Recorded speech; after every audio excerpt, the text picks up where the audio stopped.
आज बात करेंगे लैपटॉप अपग्रेड्स के बारे में और भाई साहब सब कवर कर लेंगे। इतना ज्यादा अपग्रेड करवा दूंगा i3 i9 की तरफ फॉर्म करेगा। तो यार laptops just like any other electronic device, इनकी एक लाइफ होती है। कुछ टाइम बाद ये स्लो होने लगते हैं, लेकिन एक मेजर परफॉर्मेंस हिट वाला फैक्टर तुम लोग काउंटर कर सकते हो विद अपग्रेड्स। अब देखो यार, लैपटॉप का जो अपग्रेड है ना, वो डेस्कटॉप से थोड़ा सा डिफरेंट होता है। अपग्रेड करने का सबसे पहला स्टेप होता है भाई साहब लैपटॉप लेना। अब कमेंट सेक्शन में जरूर बताना बिना लैपटॉप के कौन ये वीडियो देख रहा है, बट जोक्स असाइड, तुमको लैपटॉप लेते वक्त ही डिसाइड करना होता है कि तुम उसको कितना फ्यूचर प्रूफ रखने वाले हो। दो तरीके होते हैं जिससे तुम लैपटॉप को अपग्रेड कर सकते हो, और मैं ये दो लीगल तरीकों की बात कर रहा हूँ। इलीगली तुमने कुछ भी सॉल्डरिंग वॉल्डरिंग करवा दी, वारंटी वाइड करवा दी, वो तो भाई दुनिया भतेर के लोग कर रहे हैं। हम लीगल बात करेंगे भाई साहब, एकदम फुल ऑन 18+। लीगली तुम लैपटॉप्स के अंदर दो चीजें चेंज कर सकते हो, एक तुम्हारी रैम होती है, दूसरी तुम्हारी SSD होती है। लेकिन यही रैम और SSD अपग्रेड भी एक बहुत बड़ा अपग्रेड साबित होता है, स्पेशली लैपटॉप के केस में। बारी बारी से बात करते हैं। सबसे पहले हम लोग बात कर लेते हैं रैम की। तो यार देखो, रैम जो है ना, वो दो तरीके से लैपटॉप में लगी होती है। एक होती है सॉल्डर्ड रैम, जिसमें तुम लोगों के लैपटॉप के मदरबोर्ड में ही सॉल्डर की हुई है, और एक होती है अनसॉल्डर्ड रैम, जो तुमको अलग से लगानी होती है। अब अपग्रेड्स के हिसाब से तीन तरह के लैपटॉप भी आते हैं मार्केट में। पहला, जिनमें जितनी भी रैम होती है वो पूरी की पूरी सॉल्डर्ड होती है और तुम एक्स्ट्रा लगा ही नहीं सकते, मतलब उसमें तो रैम की अपग्रेडेबिलिटी है ही नहीं। दूसरा, जिस मदरबोर्ड में दो स्लॉट्स होते हैं, यानी कि एक रैम जो कि सॉल्डर्ड होगी कंप्लीटली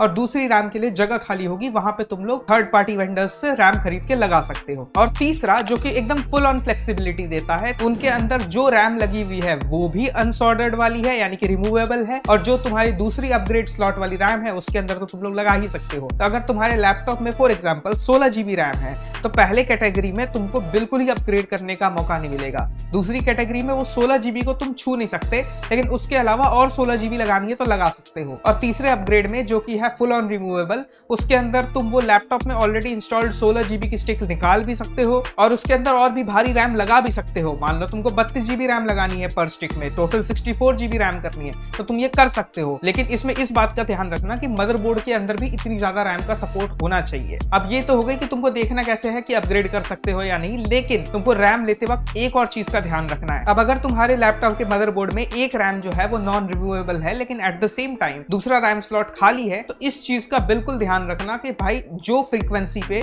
तुम्हारी नॉन रिमूवेबल रैम चल रही है, उसी फ्रीक्वेंसी की रैम तुमको अगर मिले तो लेना और उसी में अपग्रेड करना। तुम लोग हायर क्लॉक्स वाली रैम भी ले सकते हो, लेकिन वो एक तरह से वेस्ट ऑफ मनी है, क्योंकि एक लैपटॉप में, कंप्यूटर में जब भी रैम चलती है ना, तो अगर 2 रैम है, 4 रैम है, तो सबको सेम फ्रीक्वेंसी पे चलना होता है। फॉर एग्जाम्पल, अगर तुम्हारे लैपटॉप में 3200 मेगाहर्ट्ज की रैम लगी हुई है और तुम मार्केट से ले जाकर के 3800 मेगाहर्ट्ज की और रैम ले आते हो, तो इवन जब तुम उस हायर फ्रीक्वेंसी वाली रैम को अपने लैपटॉप में लगाओगे तो भी वो अपने आप को डाउन क्लॉक कर लेगी और वो भी 3200 मेगाहर्ट्ज पे चलेगी। बिल्कुल वैसे ही जैसे तुम अपने दो पैरों में दो अलग अलग नंबर के जूते नहीं पहन सकते, वैसे ही रैम भी अलग अलग फ्रीक्वेंसी पे नहीं चल सकती, वो चलेगी तो सेम पे ही चलेगी। तो अब रैम वाली सारी बातचीत खत्म होने के बाद बात कर लेते हैं सॉलिड स्टेट ड्राइव की।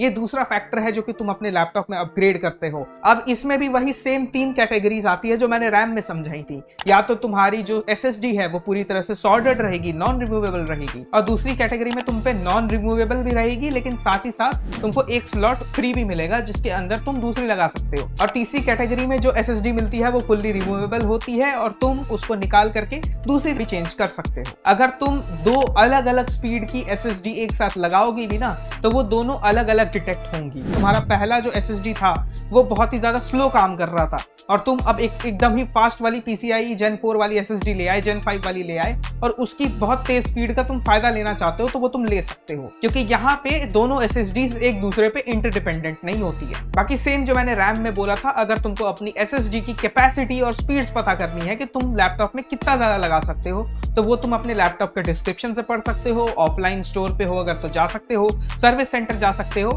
तुमको बस देखना है कि तुम्हारे बजट में क्या फिट बैठ रहा है, तुमको क्या चाहिए, और उस हिसाब से तुम लोग अपनी SSDs ले सकते हो। और ये रैम और SSD अपग्रेड करने के बाद बहुत ही ज्यादा अंतर देखने को मिलता है। अगर मान लो कि तुम्हारे लैपटॉप के अंदर की जो SSD स्पीड थी वो बहुत कम थी, तो जो नई SSD लगाओगे उसमें जो भी प्रोग्राम्स होंगे वो बहुत तेजी से लोड होंगे। और रैम का भी बिल्कुल यही सीन है। अगर तुम्हारे पास पहले 8 GB थी और मान लो तुम इंटीग्रेटेड GPU यूज करते थे, तो अब उसी चीज को करने के लिए तुम्हारे पास 16 GB रैम हो चुकी है। और जितनी ज्यादा रैम तुम्हारे लैपटॉप के अंदर रहेगी, उतने ज्यादा टास्क तुम कर पाओगे, बेसिकली मल्टीटास्किंग 15-15, 20-20 ब्राउजर टैब खोल रखे, एक में होमवर्क है, दूसरे में दूसरा होमवर्क है, तीसरे में जब दोनों होमवर्क हो जाए तो तीसरा वाला होमवर्क है। तो ये सब जब ज्यादा रैम होती है ना, तुम लोग आराम से कर सकते हो। क्रोम, डिस्कॉर्ड जैसी चीजें तुमको ज्यादा परेशान नहीं करती। तो बस यार यही था लैपटॉप अपग्रेड गाइड। लाइक कर देना अगर वीडियो पसंद आए तो। और यार क्या मुझे laptop under a specific budget वाली सीरीज बनानी चाहिए, जैसे बेस्ट लैपटॉप्स अंडर 30,000, 40,000, 50,000? अगर तुम लोग वो देखना चाहते हो तो कमेंट सेक्शन में जरूर बताना। बाकी इस वीडियो को लाइक कर देना, सब्सक्राइब करके रख लेना। मैं मिलता हूं तुम लोग को किसी अगली वीडियो में। Until then,